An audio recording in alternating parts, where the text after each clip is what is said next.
అక్కడ సముచిత స్థానం గౌరవ స్థానం మేము ఆడుకుంటాం. మా ఇంటర్ కుటుంబం చిన్న చిన్న ఉంటాయి కాబట్టి సర్దుకుంటాము. అలా కాకుండా వివాదాలు పోయే హింస లేదు. దాని పేరు పవన్ కళ్యాణ్ గారు పబ్లిక్ లో వారికి ఇచ్చారు, మీకు కూడా తెలుసు ఆ విషయం. రైట్. ఇక్కడ ఆంజనేయ గౌరవ ప్రభావం అంటే వీరశంకర్ గారు మళ్ళీ మాట్లాడుతురు కానీ ఒక్క నిమిషం అందరి దయాకి ఇస్తాను మీకు మళ్ళీ.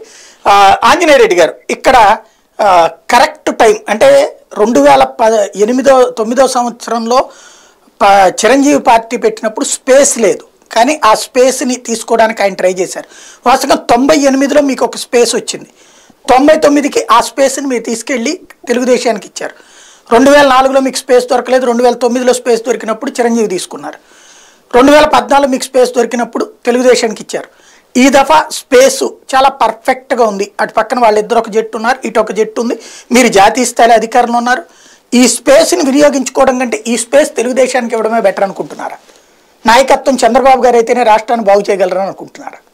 ఓకే అండి, చెప్పండి. ఓకే, ఇలా సాయి గారు 1984లోనే ఎన్టీ రామారావు గారు రాకముందు, రాజకీయాల్లోకి ప్రవేశించక ముందు వెంకయ్య నాయుడు గారు, జైపాల్ రెడ్డి గారు వీళ్ళందరూ కూడా అసెంబ్లీలో చేసిన పోరాటంతో భారతీయ జనతా పార్టీ పట్ల ఆంధ్రప్రదేశ్ లో ప్రజలు పెద్ద ఎత్తున చూస్తూ ఉండేది. ఆ రోజు కూడా స్పేస్ ఉండేది మాకు. కానీ ఎన్టీ రామారావు గారు వచ్చారు, ఆయన స్పేస్ తీసుకున్నారు. ప్రజలు ఆయన ఒక సినిమా హీరోగా పెద్ద ఎత్తున ఆయనకి కృష్ణుడుగా, రాముడుగా ఆయన యొక్క ప్రభావం, ఆ స్పేస్ తీసుకుని ఆయన అధికారులు వచ్చారు.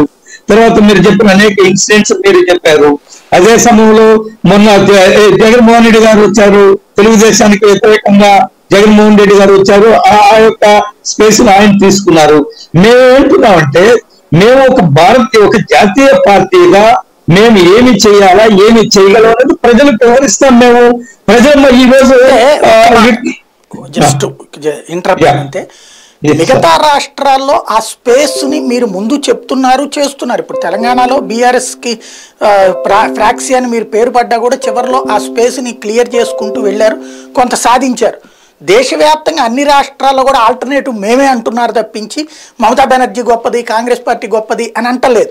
ఒక్క ఆంధ్రప్రదేశ్లో మాత్రం భారతీయ జనతా పార్టీ నేతలందరూ కూడా చంద్రబాబు నాయుడు అద్భుతమైనటువంటి పాలకుడు, పవన్ కళ్యాణ్ అద్భుతమైనటువంటి నాయకుడు, మా దగ్గర కూడా నాయకులు మంచోళ్లే ఉన్నారు, కానీ అక్కడ జగన్ గద్దె దించాలంటే చంద్రబాబు నాయుడు, పవన్ కళ్యాణ్ లాంటి వాళ్ళు బెటరు అనే స్టేజ్ వచ్చాక మీకు స్పేస్ ఎక్కడ ఉంది?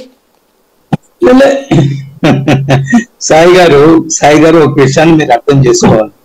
మేము జగన్మోహన్ రెడ్డి గారు రాకముందు, ఎప్పుడో జగన్మోహన్ రెడ్డి గారు పార్టీ పెట్టకముందు ఎప్పుడో ఈ ఆంధ్రప్రదేశ్ ఉమ్మడి రాష్ట్రంలో 7 లోక్సభ స్థానాలు గెలిచాము. మేము 7 లోక్సభ స్థానాలు గెలిచాము. 2-3 కేంద్ర మంత్రులు ఉన్నారు, 12 మంది శాసనసభ్యులు మాకున్నారు.